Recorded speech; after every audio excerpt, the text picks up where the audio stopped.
Hmm.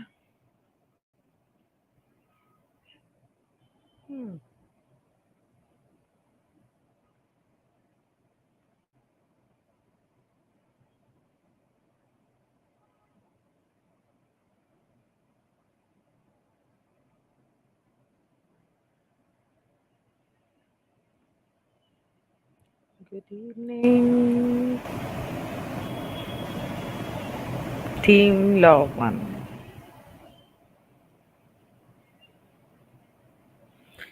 Okay. And of course, everybody else. कल chapter 4 का part 3 मैंने यहाँ पे रोका था। यहाँ पर मैं यहाँ से दोबारा शुरू करती हूँ। मतलब मैंने ये कर लिया था, लेकिन ये छोटा सा है, मैं कर लेती हूँ। वो कहती है कि अपने आइडियल्स, आपके आइडियल्स को हिंदी में क्या बोलते हैं? आइडियल्स, आइडियल्स, मॉरल्स इन हिंदी, आदर्श, आदर्श, अपने आदर्श, अपने संस्कार, ये सब इसमें यकीन करना, इसमें मानना और उसके हिसाब से ज़िंदगी जीने के लिए ये एक बहुत ही बड़ी कीमत चुकानी पड़ती है। और लंबे समय में सब कुछ ठीक सा हो जाता है, आरामदायक हो जाता है। जो इंसान आपको पीछे खींचने की कोशिश कर रहा है क्योंकि वो डर रहा है कि आप जो कर रहे हो वो शायद सही नहीं है, कहीं आपको खो ना दे। He is afraid of what you are doing, decides that it is not good. वो आपको टोकना छोड़ देता है और आपके लिए जो फैसला है, आपके आदर्शों पर विश्वास करने के लिए भुगतान करना एक उचित कीमत है, लेकिन लंबे समय में इनमें से अधिकांश चीज़ें अंत में बहुत ही आरामदायक तरीके से काम करती हैं। शायद वह साथी जो आपको वापस पकड़ने की कोशिश कर रहा है, क्योंकि वो डरता है कि आप क्या कर रहे हैं, ये तय करता है कि ये इसके लायक नहीं है और छोड़ देता है। आपके लिए निर्णय किया गया है और आप शांति से जा सकते हैं। हो सकता है कि साथी आपको समझने आए या कम से कम आपके द्वारा असुरक्षित महसूस करे, इनसिक्योर।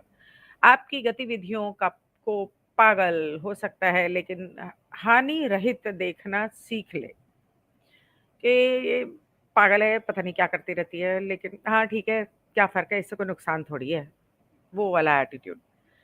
यदि आप गलत समझे जाने के साथ जी सकते हैं, तो उतना मुश्किल नहीं है जितना ये लगता है। मेरा पूरा खानदान मुझे पागल बोलता है, क्या कर सकते हैं? ठीक है, तो आपकी समस्याएँ समाप्त हो गई हैं। पहले रोकते थे, मेरी माँ तो अब भी रोकती है, "क्या कर रही है तू? पागल हो गई है? ये सब नहीं करते। हाँ, ऐसे, वैसे।" अब छोड़ दिया है बोलना, ये सुनने वाली तो है नहीं, जाने दो इसको, जो करना है करने दो, इग्नोर कर देते हैं। तो यदि आप गलत समझे जाने के साथ जी सकते हैं, जो उतना मुश्किल नहीं है जितना ये लगता है, तो आपकी समस्याएँ समाप्त हो गई। मुझे तो कोई फ़र्क ही नहीं पड़ता है, जिसको जो बोलना है बोलने दो। और आप अपने साथी से प्यार करने के लिए वापस जा सकते हैं, जैसा कि आप शुरुआत में उस व्यक्ति से प्यार करते थे। वो साथी है या कोई भी है आपके परिवार में, बिना किसी संकेत के, किसी भी मामले में दिल और दिमाग की उन अवधारणाओं के लिए एक चैनल बनने के लिए, जो पाइप खोलने के लिए आप बनना चाहते हैं। Pipe? Uh, at any rate, for the sake of opening of the pipe, which you ought to become in order to be a channel for those concepts of heart and mind which may inspire others, it is very well to choose to relate to people as if they did not threaten you, but as if you wished only to be of service to them. तो basically वो ये कहने की कोशिश कर रहा है कि कर रही है कि अ, जिस रास्ते पर आप चलना चाह रहे हो, वो जो एक पाइप है जिसमें से पानी जाता है, तो वो पाइप होगा तो पानी सही तरीके से जाएगा।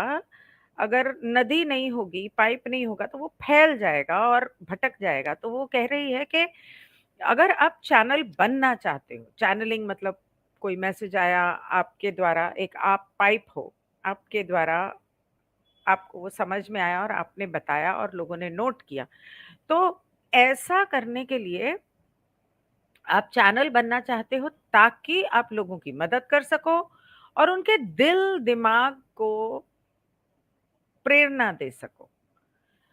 अ, तो इसके लिए ये बहुत ज़रूरी है कि वो जो आपके आस-पास सारे लोग हैं, उनके साथ प्यार से रहो और उम, इस तरह नहीं कि उन लोगों ने कोई आपको धमकी-वमकी तो दी नहीं है।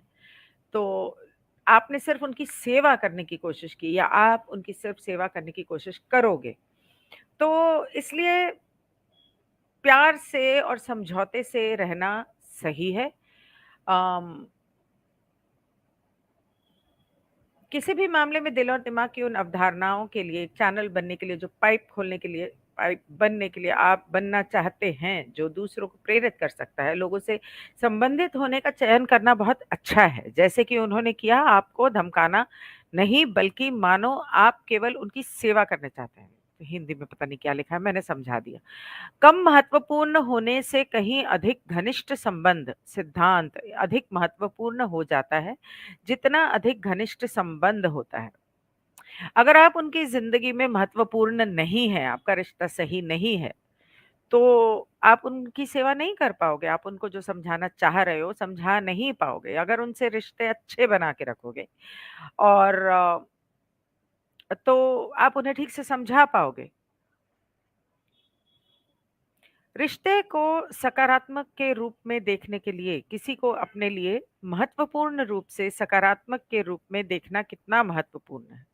रिश्ते को सकारात्मक रूप से देख के सकारात्मक के रूप में देखने के लिए किसी को अपने लिए महत्वपूर्ण रूप से सकारात्मक के रूप में देखना कितना महत्वपूर्ण है। अगर आप किसी रिश्ते को सुंदर बनाना चाहते हो, पॉजिटिव बनाना चाहते हो, तो पहले तो आपको उस इंसान को एक पॉजिटिव लाइट में देखने की ज़रूरत है। उसमें बुराइयाँ ढूँढने के बजाय या वो आपकी बातें नहीं समझता तो क्या हुआ? उसको उल्टा-सीधा कुछ बोलने के बजाय या उसको झिड़क देने के बजाय कि तुझे नहीं समझेगा, तू अभी उस लेवल तक नहीं पहुँचा, चल-चल। ऐसे करने के बजाय ना उसको एक बच्चा, एक पॉजिटिव लाइट में देखने के बजाय देखना ज़्यादा बेहतर है। यदि आप रिश्ते में किसी कठिनाई या परेशानी का अनुभव करते हैं, तो उस परेशानी को सीखने के अवसर के रूप में समझना अच्छा है। अगर मेरे ख्याल से आप समझ ही गए होंगे कि अगर किसी रिश्ते में कोई मुश्किल आ रही है, परेशानियाँ आ रही हैं, रिश्ते नहीं सुधर रहे, अगला नहीं समझ रहा, तो आपके लिए ये समझना ज़्यादा ज़रूरी है कि यहाँ पर मेरे लिए कोई सीख है, जो शायद मैं नहीं सीख रही। शायद मुझे समझ में नहीं आ रहा कि मैं क्या गलत कर रही हूँ जो मुझे नहीं करना चाहिए या मैं क्या नहीं कर रही हूँ जो मुझे करना चाहिए। तो कुछ तो सीख है अगर वो रिश्ता नहीं सुधर रहा। उम, बिना शर्त प्यार की स्पष्ट अभिव्यक्ति में अनकंडीशनल लव को एक्सप्रेस करने में निर्णय का कोई हिस्सा नहीं है। हालाँकि ये हमेशा एक अच्छा विचार है कि आप गुस्से में कहे जाने वाले आहत शब्दों का मूल्यांकन करने में भेदभाव की अपनी सामान्य शक्तियों का उपयोग करें।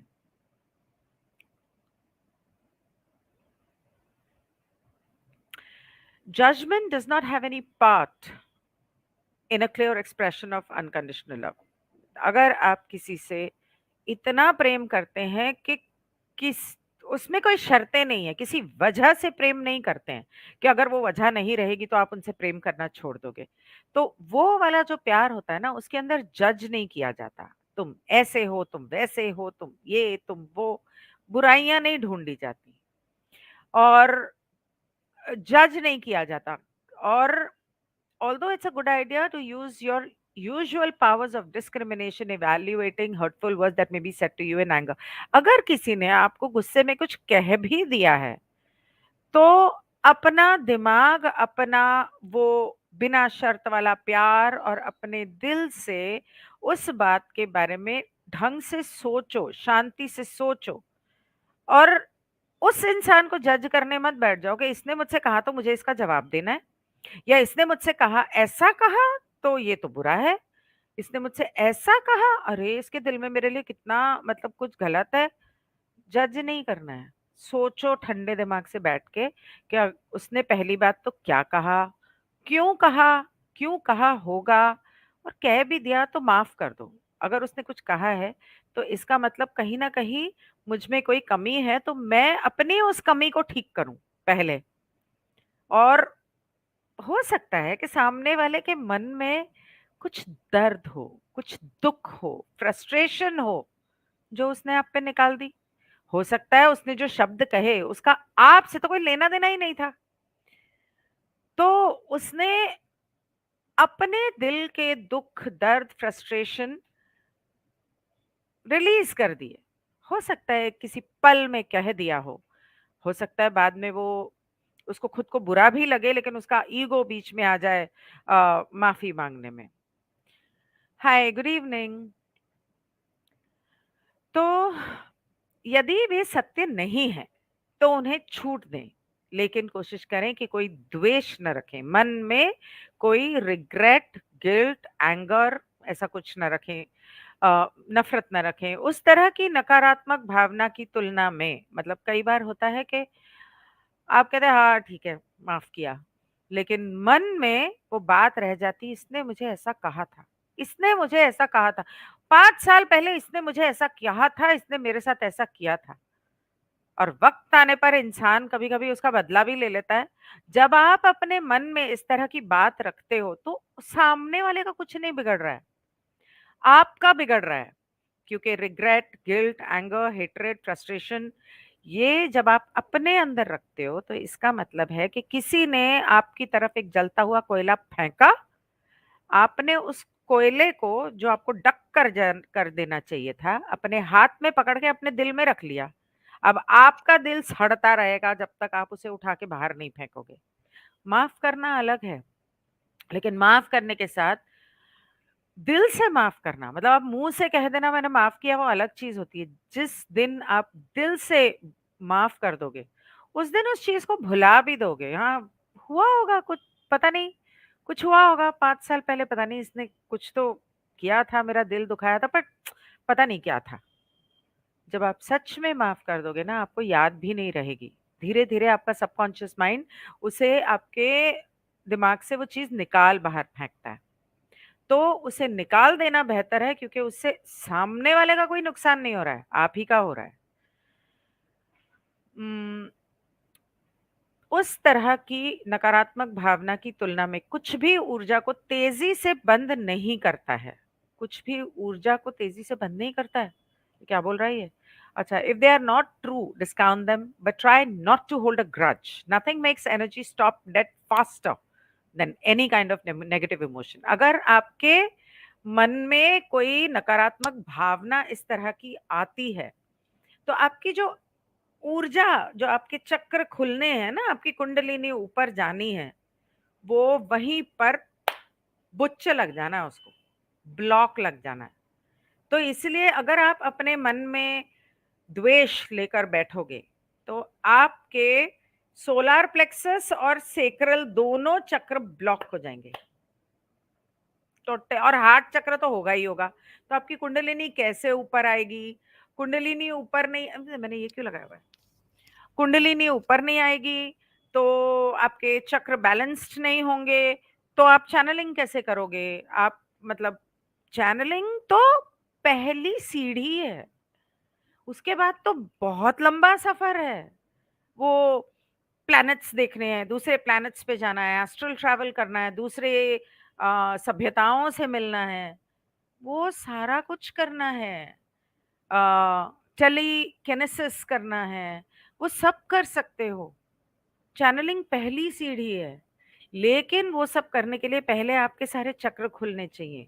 आप अपनी जिंदगी को, जिंदगी में सब कुछ मैनिफेस्ट कर सकते हो। आप सोचोगे आपकी इच्छा पूरी होगी, लेकिन उसके लिए आपके सारे चक्र खोलने जरूरी हैं, बैलेंस करने जरूरी हैं। अनब्लॉक करने ज़रूरी हैं। तो अ, अच्छे समय को नोटिस करने की कोशिश करें जो आपके बुरे रिश्ते में भी हो सकते हैं। ये पा हमेशा कहते हैं, बुराई में अच्छाई देखो, कि झगड़ा हुआ है, तूने क्यों उससे बात की? क्यों देख रही थी तू उसकी तरफ? क्या बात कर रही थी? पति कितना पॉसेसिव है यार, लेकिन उसमें अच्छाई क्या है? वो आपसे अभी भी प्यार करता है, आपको अपना मानता है, तभी तो जलन हो रही है ना, और तभी तो लड़ रहा है ना। अगर अपना नहीं मानता, जलन नहीं होती, जलन नहीं होती तो लड़ता नहीं। तो ऐसे समय पे उस इंसान से लड़ने के बजाय उस पे प्यार आना चाहिए। तो हर बुरी सिचुएशन में, शब्दों में, अ, अनुभव में अच्छाई देखने की कोशिश करो हर इंसान में। वो चाहे कितना भी बुरा हो, हर इंसान में अच्छाई कहीं न कहीं छुपी होती है। और जो बहुत ही बुरे होते हैं ना, अभी जैसे आज मैंने 2-3 पोस्ट ऐसे पढ़ लिए, मतलब दिल ही दुख गया मेरा। एक इंसान ने, को 10-12 साल का लड़का था, उसने रेप और वो सब कुछ ऐसा मर्डर-शर्डर कुछ किया था, उसको सुप्रीम कोर्ट ने बोल दिया, नहीं, नहीं ये तो बहुत छोटा था तो इसको रिलीज़ कर दो, उसको मौत की सज़ा नहीं देनी। वो पागल हो क्या? वो 12 साल की उम्र में ये कर सकता है, तो 20 साल की उम्र में बाहर निकल के जेल से वो क्या करेगा? सीरियल किलर बन जाएगा, सीरियल रेपिस्ट बन जाएगा। तो खिसक गई है तुम्हारी। तो ऐसे लोग जो होते हैं, कहीं न कहीं हो सकता है कि नेगेटिव डेंसिटी से आए हों। हो सकता है उनके मन में, क्योंकि एक एग्ज़ाम्पल देती हूँ।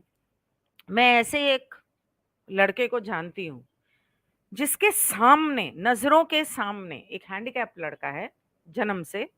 उसकी आँखों के सामने उसका बाप उसकी माँ को मार-मार के उसका रेप करता था। अब जिस बच्चे ने 2 साल की उम्र से अपने बाप को ये करते हुए देखा है, वो आगे क्या करेगा? वो भी तो आगे वही करेगा। तो कुछ लोगों के हो सकता है कि उसके अंदर दर्द हो, लेकिन उसे अपना वो दर्द ज़ाहिर करना नहीं आ रहा, उसको हीलिंग की ज़रूरत है, उसकी सोल को हीलिंग की ज़रूरत है। उसने अपने लिए उसकी सोल कॉन्ट्रैक्ट में इस तरह की ज़िंदगी चुनी कि मेरा बाप ऐसा होगा, मेरी माँ ऐसी होगी, मैं इनके घर में पैदा होऊँगा, मैं हैंडीकैप्ड होऊँगा, मैं कुछ नहीं कर सकूँगा।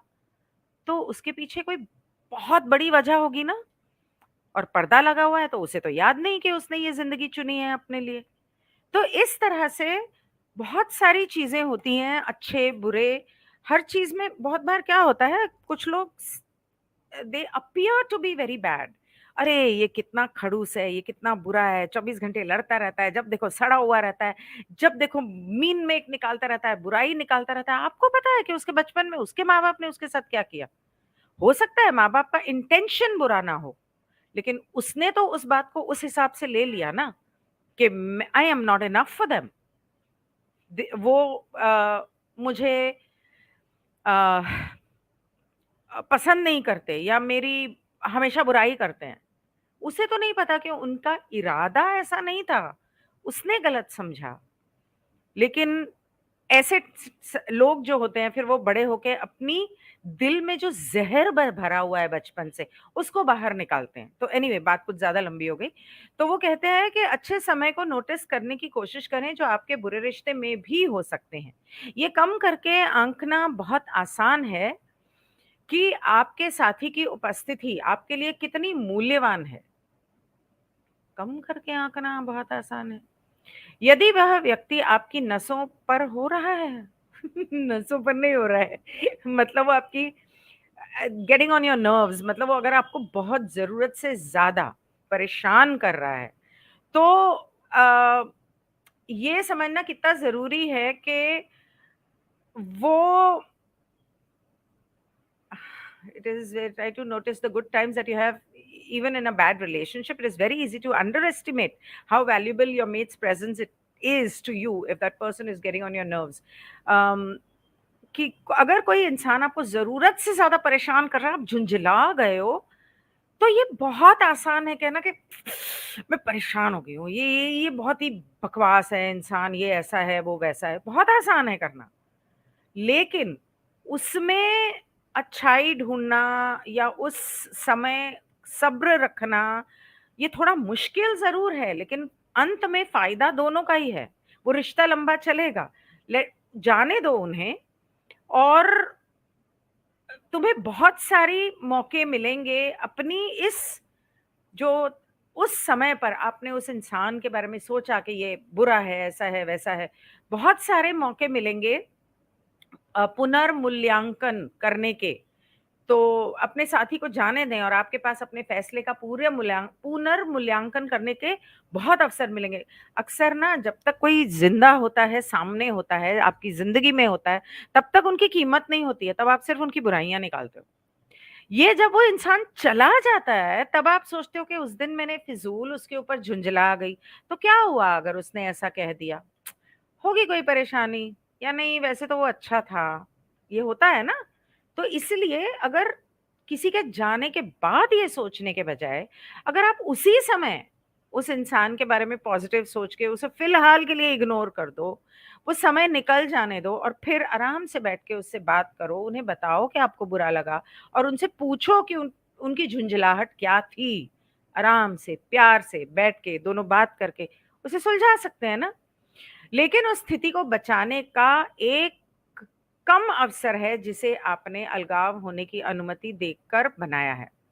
ये पता नहीं कौन सी हिंदी लिख रहा है, मतलब कि उस स्थिति को बचाने का आपको एक ही अवसर मिला। अगर आपने उसे गंवा दिया, तो आप दोनों में दूरी आ सकती है। But a diminished opportunity to save the situation that you have created by allowing separation to occur. Right, I was right. तो आप दोनों में दूरी आ सकती है। क्या ये आपकी स्थिति है? आप एक अच्छे साथी रहे हैं, रिश्ते को अपना सब कुछ दे दिया है। आप जितने अच्छे माता-पिता हो सकते हैं, और अब आध्यात्मिक रूप से अधिक जागरूक बनने के लिए काम कर रहे हैं। लेकिन आपके साथी ने आप में रुचि खो दी है और दूसरों का पीछा कर रहा है। बहुत ही आम बात है। आप चले अपने आध्यात्मिक उन्नति की तरफ, और आपका पति बोलता है टाटा बाय बाय, तू घर में बैठ, बच्चे संभाल, मेरी तो गर्लफ्रेंड मैं ढूंढ लूंगा, मुझे तो आज जिंदगी जीनी है, ऐश करनी है भाई। ये औरत भी कर सकती है, क्यों नहीं कर सकती है? क्या उसे उसके कान से बाहर निकालने के लिए तैयार है? कान से बाहर क्या बोल रहे हैं? Wait, is this your situation? You have been a good mate, have given your all to the relationship, have been a good parent as you could be, and are now working to become more spiritually aware. आप एक अच्छी पत्नी बनी या पति बने, एक अच्छे माँ या बाप बने, आपने अपनी पूरी जान लगा दी इस रिश्ते में, घर को संभालने में, और अब आप आध्यात्म की तरफ बढ़ रहे हैं। लेकिन आपके पार्टनर को अब आप में इंटरेस्ट नहीं है, और वो दूसरी बंदियों के पीछे या बंदों के पीछे अय्याशी में लगा हुआ है। तो आप उसे तुरंत अपनी जिंदगी से बाहर निकालने की सोच रहे हैं, क्योंकि वो आपसे बेवफाई कर रहा है और आप पर ध्यान नहीं दे रहा है। अब उसका जो आपका जो पार्टनर है, वो औरत है या आदमी है, जो भी है, उसके जो लक्षण हैं, वो हैं स्वाधिष्ठान चक्र के ब्लॉकेज के उसके स्वाधिष्ठान चक्र में ब्लॉकेज है। एक डर है कि आप उसके ऊपर possessed by you, मतलब आप उस पे हक जमाओगे।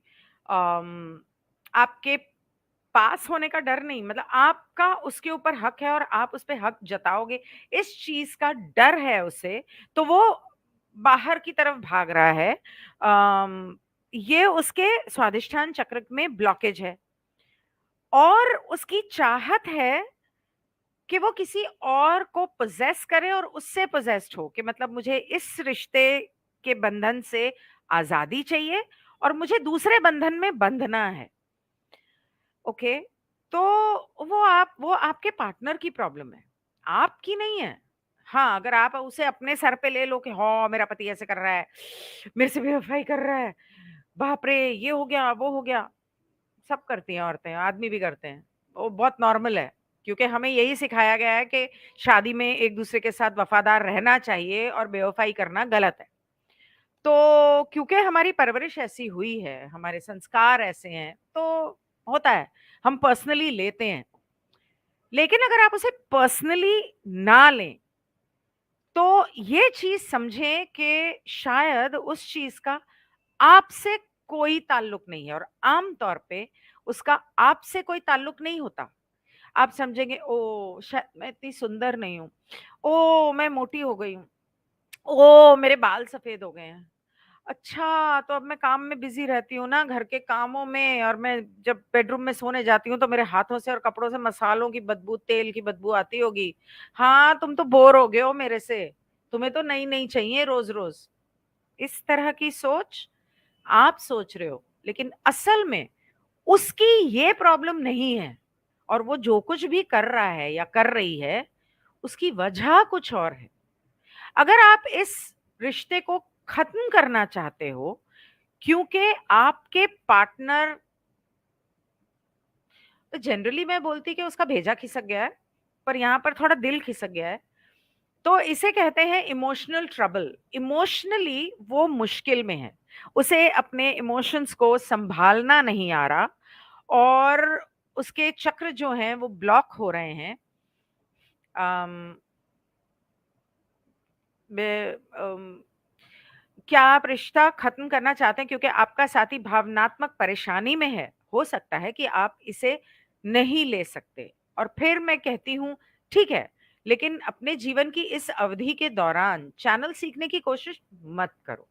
अगर आप इस दौर से गुज़र रहे हैं, आपकी ज़िंदगी में ये सब हो रहा है और आप उसे इमोशनली हैंडल नहीं कर पा रहे हो, आप उसे मतलब पर्सनली ले रहे हो, या आप इमोशनली डाउन हो, तो ऐसे समय पर चैनलिंग करने की कोशिश मत करना। सिर्फ नेगेटिव एंटिटीज को चैनल करोगे क्योंकि आपके चक्रास तो नीचे के ब्लॉक्ड हैं। अभी आपके लिए चीजें पर्याप्त रूप से व्यवस्थित नहीं है। इस स्थिति में अपनी ऊर्जा स्पष्ट होने के लिए आपको बसने की नहीं, स्थानांतर होने की जरूरत है, मतलब स्टेबल होने की ज़रूरत है। एक गहरी साँस लो। सक्रिय रूप से, प्रार्थना पूर्वक अपने साथी से प्रेम करें। उसे अभी आपकी ज़रूरत है। उसको अकेला छोड़ देने के बजाय, उसे अपनी ज़िंदगी से निकाल देने के बजाय, उसे थोड़ा प्यार से हैंडल करो। आपके विवाह अनुबंध की समीक्षा करने का समय आ गया है। मतलब कि आपकी शादी की जो कस्में आपने खाई हैं, जो बंधन में आप बंधे हैं, उसकी परीक्षा का समय आ गया है। ध्यान दें कि कोई छोटा प्रिंट नहीं है, यहाँ पर कोई टर्म्स एंड कंडीशंस विथ वो सब नहीं लिखा हुआ होता शादी के इन कस्मों वादों में, जब जो आप 7 फेरे लेते हैं या चर्च में जो आप वादे करते हैं, ये उन लोगों के लिए लिए जाते हैं, जी लिया जाता है जो नशे में हैं, पागल हैं, समलैंगिक हैं, मतलब गे हैं, नशे में हैं, या जिनके साथ रहना मुश्किल है। Why did she say that? Maybe you can't take it, and then I say, fine, but do not learn to channel during this period of your life. Things are not settled enough for you right now. In order for your energy to be clear in this situation, you need to settle down. Take a deep breath and actively, prayerfully love your mate. Love your mate in this situation, बाप रे। Ignore करना तो समझ में आता है, पर ऐसे हालात में उससे प्यार और ज़्यादा दिल से प्यार करना, मतलब मैं जानती हूँ एक औरत को जिसके पति ने उसे सारी उम्र बहुत परेशान किया। रोज़ रात को शराब में धुत आना, पता नहीं दूसरी लड़कियों के पास भी, सॉरी, सॉरी लैपटॉप गिर गया। दूसरी लड़कियों के पास भी जाता होगा, पता नहीं। वो बंदी सारी उम्र जब वो घर में आता था ना शराब में धुत, और आके ऐसे थाड़ करके पड़ जाता था बिस्तर पे, अपने हाथों से उसके जूते उतार के, सॉक्स उतार के, उसके चरण धो के वो पानी पीती थी, और प्रार्थना करती थी कि मेरे पति को सद्बुद्धि दो, मैं इनसे बहुत प्यार करती हूँ। उसके बाद उसे गरम-गरम खाना अपने हाथों से खिलाती थी। आई मीन वो ज़िंदा है औरत, मैं जानती हूँ उसे, पर्सनली जानती हूँ, बचपन से जानती हूँ। और एक वक़्त आया जब, हालाँकि बहुत साल झेला उसने ये, मुस्कुरा के झेला। मतलब hats off to that woman, हाथ जोड़ती हूँ, मैं नमन करती हूँ, ऐसी औरतें बहुत कम होती हैं दुनिया में। अ, एक वक़्त आया जब उस आदमी ने अपनी सारी गलत चीज़ें छोड़ के अपने घर को सँभाला।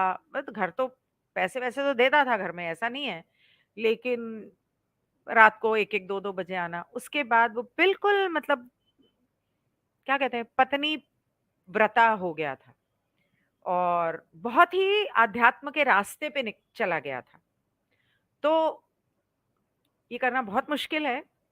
अगर उस इंसान को मतलब वो कह रही है कि इस समय पर उस इंसान को आपकी सबसे ज़्यादा ज़रूरत है और आपके मैरिज का जो कॉन्ट्रैक्ट है, जो आपने जो शादी के वक़्त कॉन्ट्रैक्ट किया था, वो उसके बारे में आपको सोचने की ज़रूरत है। वहाँ पे कुछ टर्म्स एंड कंडीशंस लिखे नहीं होते कि under this condition so and so, ना, ना, ना, वैसा कुछ भी नहीं है।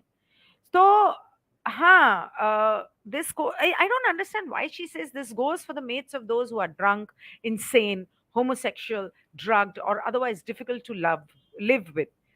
तो हाँ, तो वो अब मैं समझी वो कह रही है कि ये उन लोगों के लिए भी है, जो ये सब करते हैं। ऐसा नहीं है कि सिर्फ़ एक नॉर्मल हस्बैंड वाइफ के लिए है। नहीं, नहीं। ये उन लोगों के लिए भी है जो ड्रग्स करते हैं, शराब पीते हैं, पागल हैं, मतलब हो सकता है दिमागी तौर पे खिसक गया हो उनका, या गे हों वगैरह-वगैरह, और उनके साथ रहना असंभव की तरह मुश्किल हो जाता है।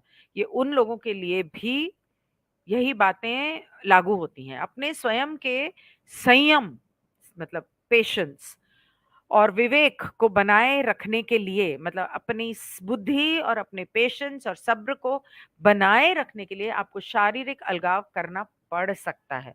हो सकता है कि एक समय आए जब अपने आप को सेफ सिक्योर रखने के लिए आपको अलग रहना पड़े, अलग अलग घरों में रहना पड़े या अलग अलग कमरों में सोना पड़े।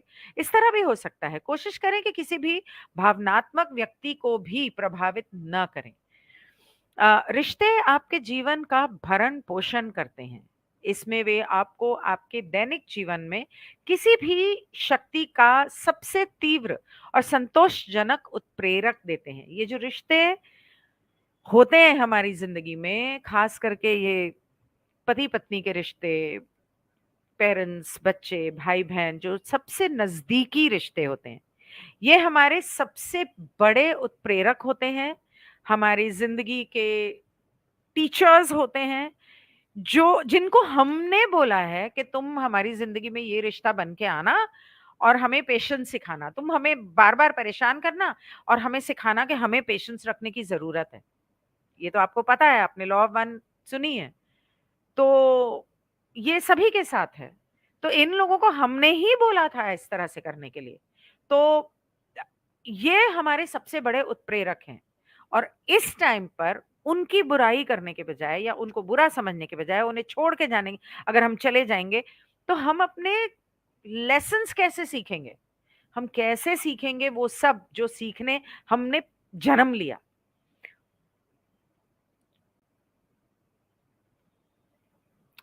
अम इश किसी भी शक्ति का सबसे तीव्र संतोषजनक उत्प्रेरक देते हैं, क्योंकि ब्रह्मांड दयालु है। आपको कठिनाई के माध्यम से सीखने की अनुमति है कि कैसे कठिनाई से अनासक्त हो जाना है। अनासक्त क्या होता है भाई? अच्छा, 1 minute. Because the universe is kind, you are allowed to learn through hardship how to become unattached to hardship. How to embrace the opportunities for learning more about love that are implicit in every bit of difficulty that the relationship is causing you. मुझे समझ में नहीं आ रहा है कि इस sentence पे मैं हंसूं या रो। तो, तो वो कहती है ब्रह्मांड बहुत दयालु है, और इसी वजह से वो आपको इतनी मुश्किलें दे रहा है ताकि आप इन मुश्किलों से अनअटैच्ड, डिटैच्ड होना सीखो कि हाँ ठीक है ना, मुश्किल है तो है। कुछ लोग ऐसे होते हैं, बहुत कम होते हैं ऐसे लोग, पहले ज़माने में बहुत होते थे, आजकल के ज़माने में बहुत कम होते हैं। लेकिन कई लोगों के दादा, नाना, नानी, दादी ऐसे होंगे, ख़ास करके दादा, नाना आप नोट करना, ज़िंदगी में बड़ी से बड़ी मुश्किल हो जाए, उनके आँख से आँसू नहीं आएगा और वो नॉर्मल रहेंगे, फूट-फूट के रोएँगे नहीं, या परेशान नहीं होंगे कि हो घर बर्बाद हो गया, ये हो गया, वो हो गया, अब मैं क्या करूँ? नॉर्मल रहेंगे, ठीक है, कोई बात नहीं, देख लेंगे। और बड़ी से बड़ी अच्छी खबर आ जाए, मतलब 50 करोड़ की लॉटरी जीत जाएँ, या बेटी की शादी नहीं हो रही 10 साल से और अचानक इतना अच्छा वर मिल गया कि करोड़ोंपति, सुंदर, जवान, ये वो, और नॉर्मल, अच्छा हो गया, चलो ठीक है। हाँ, क्या करना है? बहुत स्टेबल, बहुत ही ग्राउंडेड, मतलब ऐसे नहीं है कि कोई जोक सुना दिया तो फूट-फूट के हँसेंगे मेरी तरह, नहीं-नहीं, मुस्कुरा देंगे। ना ज़्यादा हँसते हैं, ना ज़्यादा रोते हैं, ना उनको गुस्सा आता है। ये लोग हर तरह के माहौल से खुद को डिटैच्ड, डिटैच्ड को क्या बोलते हैं? उम्म, अनासक्त हो जाना है, कठिनाई से अनासक्त हो जाना, मतलब डिटैच्ड हो होना सीखने के लिए ब्रह्मांड ने आपको इतनी सारी मुश्किलें दी कि ये मुश्किलें दे रहा हूँ, पर इनका अपने ऊपर असर मत होने देना। अब ये कहना बहुत आसान है कि आपको मुश्किलें दे रहा हूँ, असर इनका अपने ऊपर असर मत होने देना, डिटैच्ड होना। इसका दूसरा पहलू कोई मुझे बता सकता है यहाँ पर? I would really like somebody to answer this question. Hi Dipti, hi Manthan, Radhika, Kirti, 11 people watching. Can somebody tell me what is the actual meaning of being detached from hardships? आप लिखना चाहें लिखें, अगर आप आके बात करना चाहें तो मैं आपको लिंक दे रही हूँ, आप आके बात कर सकते हैं। Very simple answer. Anyone? Anybody?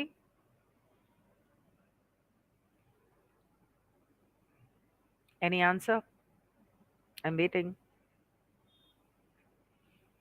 Hardships, मुश्किलों से डिटैच होना, अनासक्त होना, मतलब उन मुश्किलों का अपने ऊपर किसी भी तरह का असर ना होने देना कि आप बौखलाए नहीं कितनी भी मुश्किल आ गई। इसका सीधा मतलब क्या है? सीधा मतलब ये है, नो, नो। मुश्किलें अगर आपकी ज़िंदगी में आती हैं, तो आप उससे डिटैच्ड रहते हो, उनका आपके ऊपर गहरा असर नहीं होता। क्यों नहीं होता? क्योंकि आपको ईश्वर पे, क्रिएटर पे भरोसा है कि हाँ, ठीक है, हो गया ना। आपका सबकॉन्शियस माइंड जानता है कि जो भी हुआ, वो हैंडल कर लेंगे। भगवान हैंडल कर लेगा, क्रिएटर हैंडल कर लेगा, सब कुछ ठीक हो जाएगा। या जो कुछ भी हुआ उसमें कोई भलाई होगी, ठीक है, कोई नहीं, होने दो, इसमें भी कोई भलाई होगी। समझ में आया? Faith, trust on the universe, trust on the creator, that is the real thing that we need to learn। जिस दिन हर चीज में भगवान के ऊपर भरोसा, अडिग भरोसा हो जाएगा, ना कभी कोई डिप्रेशन में जाएगा, ना कभी किसी को स्ट्रेस रिलेटेड बीमारियां होंगी, ना कुछ होगा। I hope that resonates with you. If it doesn't, please tell me. um okay, um how to embrace the opportunities for learning more about love that are implicit in every bit of difficulty that the relationship is causing you. प्रेम के बारे में अधिक सीखने के अवसरों को कैसे ग्रहण करना है जो हर उस कठिनाई में निहित हैं, जो रिश्ते आपको पैदा कर रहे हैं, जो रिश्ते आपको पैदा नहीं कर रहे हैं, जो रिश्ते मतलब आपकी जिंदगी में हैं, मतलब हर ऐसी कठिनाइयों में ये रिश्ते आपको प्रेम करना सिखा रहे हैं। अब एक तो हो गया कि आपके हालात ऐसे हैं, ठीक है, हार्डशिप्स आए, हालात ऐसे हैं, भगवान आपको पेशेंस सिखा रहा है या आपको यूनिवर्स पे भरोसा है, फेथ है, लेकिन हालात बुरे नहीं हैं। वो बंदा है ना जो, या बंदी है आपकी जिंदगी में, उसने दिमाग का दही कर रखा है, माँ बहन कर रखी है भेजे की। तो ऐसे में क्या करो? अभी थोड़ी देर पहले कार्ला ने समझाया, उससे प्यार करो, उससे जज मत करो, उससे नफरत मत करो, बह जाने दो, उस वक्त को आगे बढ़ जाने दो। आप अपने प्यार पे अडिग रहो। आगे चलती हूँ। जैसे ही आप आपको कुछ लेसन के लिए चैलेंजेस आते हैं, can you please explain that tricked phone? Lesson के लिए challenges, okay, I will stop this reading here because काफी समय हो गया है, 40 मिनट हो चुके हैं। So yes tricked phone, what are you trying to say? मतलब आपको कुछ लेसन के लिए चैलेंजेस आते हैं, मतलब मुझे ये समझाने में मुश्किलें आ रही हैं, या आपको ऐसे लग रहा है कि जिंदगी के जो लेसन्स हैं, can you please explain? I do you want, you can come and talk about it because I am not understanding your question.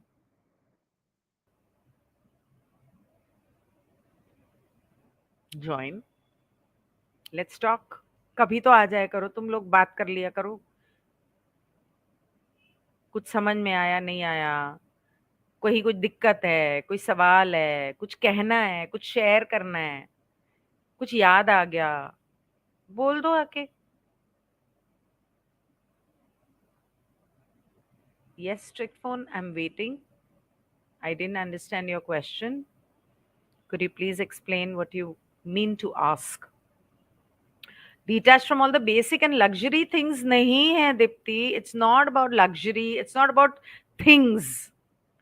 It's about being detached from negative emotions. But then detached means you should fulfill your responsibilities, but don't take it personally. Seriously nahi. Of course you have to take it seriously. You don't have to take it personally. एक, अभी मैं क्या बोलूं, एक बंदा, see I tell you what, Deepti, तुम्हारा जो situation है ना, वो डिफरेंट है, ओके? उसके, तुम्हारी सिचुएशन में हर इस बात को, you have to understand that under your circumstances and situation it is very difficult to love, but that does not mean, ये हो सकता है कि आपको इस इंसान से, वो कितना भी बड़ा एसोल है, आपको फिर भी उससे प्यार करना सीखना है। लेकिन इसका मतलब ये नहीं है कि उसका नॉनसेंस लेना है, उसका शिट लेना है। वो, इसका मतलब ये नहीं है कि वो आपको मारे तो आपको मार खानी है, वो आपको गाली दे तो आपको गाली सुननी है, वो आपका फायदा उठाए तो आपको, हाँ आ जाओ ले लो मेरी, ऐसे नहीं करना है। वो आपकी जान लेके आपकी सब बच्चे आपसे छीन ले, जायदाद आपसे ले ले, या आपको जान से मारने की प्लानिंग बनाए और आप चुपचाप बैठे रहो, ये नहीं करना है। हर एक की जिंदगी में ऐसा नहीं होता है। कुछ लोगों की जिंदगी में अपने आप से प्यार करना भी तो कुछ होता है। अपने आप से कब प्यार करोगे? कुछ लोग दुनिया से प्यार करना सीख जाते हैं या सीख कर ही आते हैं, लेकिन ऐसे जो होते हैं ना, वो खुद से प्यार करना नहीं जानते, वो सिर्फ दुनिया के लिए जीना जानते हैं। कभी कभी अपने हक के लिए, अपने खुद की सेल्फ रिस्पेक्ट के लिए खड़ा होना, ये भी आपका लेसन हो सकता है। ये सोचा है कभी? अगर आप खुद से प्यार नहीं कर सकते तो आप किसी और से कैसे प्यार करोगे? खुद से प्यार करने का मतलब सेल्फिश होना नहीं है। सेल्फ रिस्पेक्ट और सेल्फ एस्टीम को मेंटेन करना है। कोई आके आपकी बेइज्जती करके चला जाए, आपके मुंह पे थूक के चला जाए, आपको थप्पड़ मार के चला जाए बिना आपकी किसी गलती के, ठीक है, मैं ये नहीं कह रही हूँ कि उसको वापस थप्पड़ मारो, उसके मुंह पे थूको, मुंह पोंछो, मुड़ो और निकल लो, माफ कर दो उसे। लेकिन दोबारा उसे ये मौका नहीं मिलना चाहिए। ऐसे लोगों से, अगर वो बहुत जरूरी रिश्ते ना हैं जिंदगी के, तो रिश्ता रखने की जरूरत नहीं है। और अगर वो कोई बहुत क्लोज रिश्ते हैं, तो उनसे रिश्ता रखना चाहो रखो, रखो, ये आपकी चॉइस है। लेकिन दोबारा उसे मौका ना मिले कि आपके मुंह के ऊपर थूके या हाथ उठा दे। उसका हाथ उठने से पहले आपके हाथ में होना चाहिए। पहली बात तो उतने नजदीक रहो ही मत। So, no, fulfill your responsibilities, take them very seriously, take your responsibilities very seriously, your children, your family, your home, take it very seriously. But before you take that seriously, take yourself seriously. Don't take their blocked chakras and their actions because of their blocked chakras personally. क्योंकि उसका आपसे कोई ताल्लुक नहीं है। वो बचपन में पता नहीं कौन से सिद्धांत और कौन से आदर्श और कौन से माहौल में पले बढ़े हैं वो लोग। मैं उन लोगों की बात कर रही हूँ जिन्हें आप बचपन से नहीं जानते। जैसे हस्बैंड हो गया, वाइफ हो गई, आप नहीं जानते। आपने भले लव मैरिज भी की हो, 5 साल से लव हो और फिर आपने शादी कर ली। Nobody knows anybody completely till you've been with them from childhood or birth. So her case अलग होता है। किसी भी चीज को जनरलाइज मत करना। अगर हालात इतने बुरे हो गए, तो जैसा कार्ला ने कहा कि कभी कभी ऐसे लोगों से अलग रहना पड़ता है।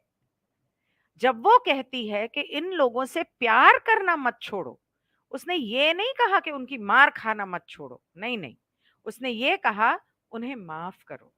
उन्हें प्यार करना मत छोड़ो मतलब अपने दिल में उनके लिए नेगेटिव थॉट्स मत आने दो। उनके लिए मन में प्यार रखो, उन्हें माफ करो। लेकिन अगर वो इस लायक नहीं है तो उनके साथ रहने की, जीने की जरूरत नहीं है। पहली फुर्सत में निकल लो वहां से। I am very serious about this.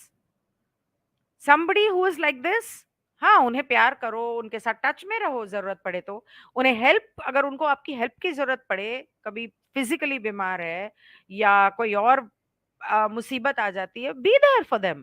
प्यार करने का मतलब ये नहीं है कि वो आपको चूह बनाता रहे, आप बनते रहो।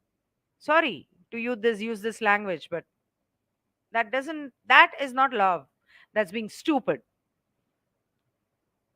सो self love, self respect, self esteem, दूसरों को प्यार करने का। अगर आप लॉ वन के ग्रुप में हैं, वहां रिसेंटली एक वीडियो शेयर किया था किसी ने, अ, किसी मेंबर ने शेयर किया था, मुझे याद नहीं आ रहा है। उसमें लॉ वन में रा ने क्या बोला है उसके बारे में था कि सर्विस टू अदर्स का सबसे पहला मतलब है, सर्विस टू अदर्स आपको करनी है अपनी शैडो वर्क करके, अपने लेसन सीख के। क्योंकि अगर एक चीज याद रखो, अगर आप यहाँ पर सब्र सीखने आए हो, okay, you come here to learn patience, और आपके चारों तरफ जो लोग हैं वो आपका दिमाग का दही कर देते हैं। मतलब आप समझा समझा के थक गए हो, यार मेरे को नहीं पसंद है, इतना पक पक मत किया कर, या 24 घंटे लड़ती रहती है, मत लड़ा कर, या हर वक्त इसे कड़वे वचन बोलने की जरूरत है, थोड़ा प्यार से भी बात कर लिया कर। समझा समझा के थक गए हो, समझ में नया नहीं आ रही है उनको, अब बोलना छोड़ दो, रिएक्ट करना छोड़ दो, और आप प्यार से रिस्पॉन्ड करो।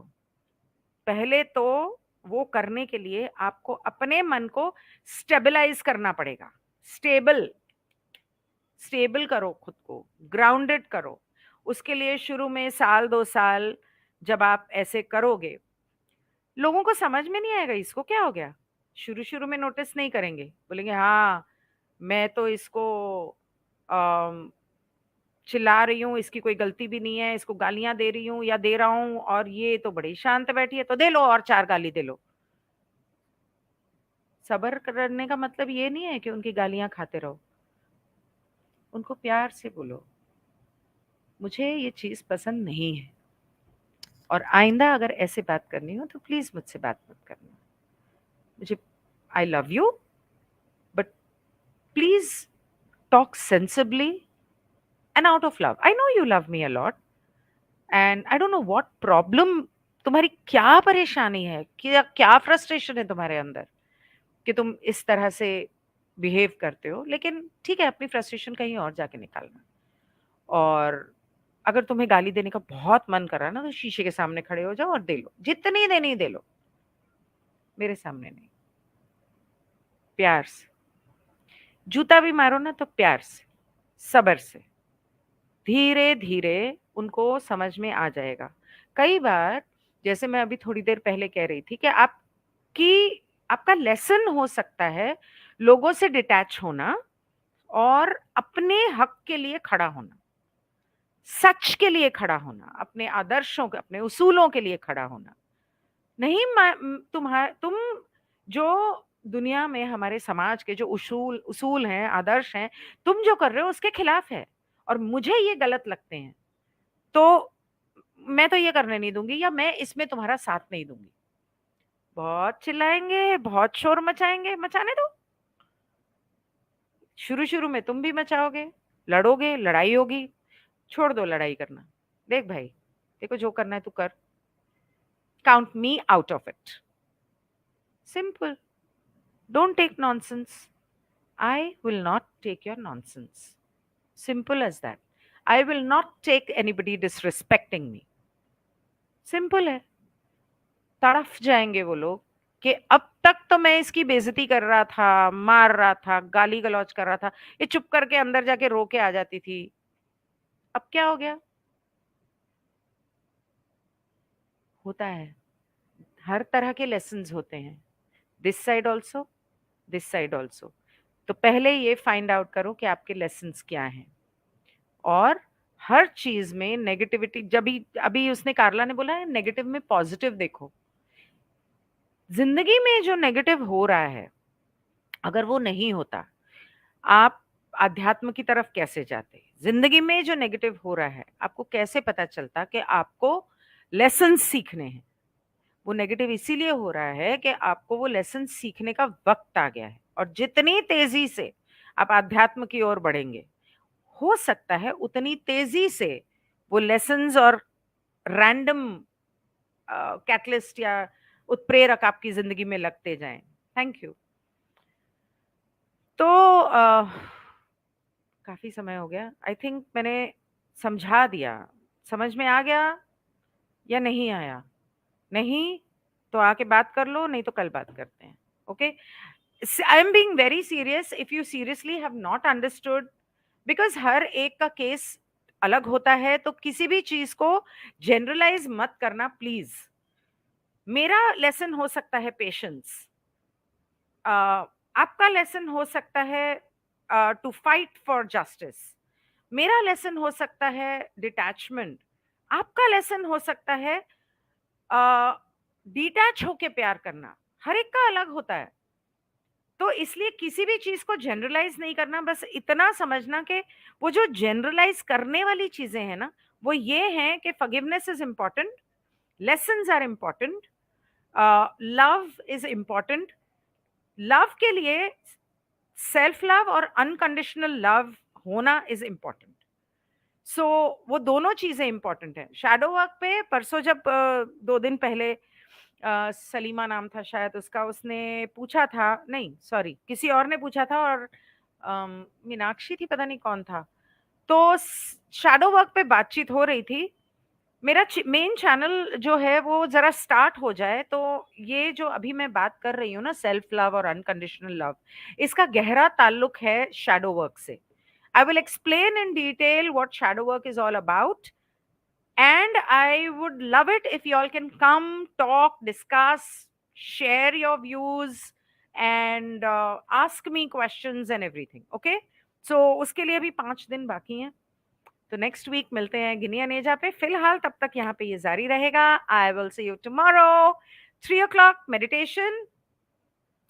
3 o'clock मेडिटेशन एंड शाम को मैं जब भी कर सकी तब ये. Okay, see you, bye, good night.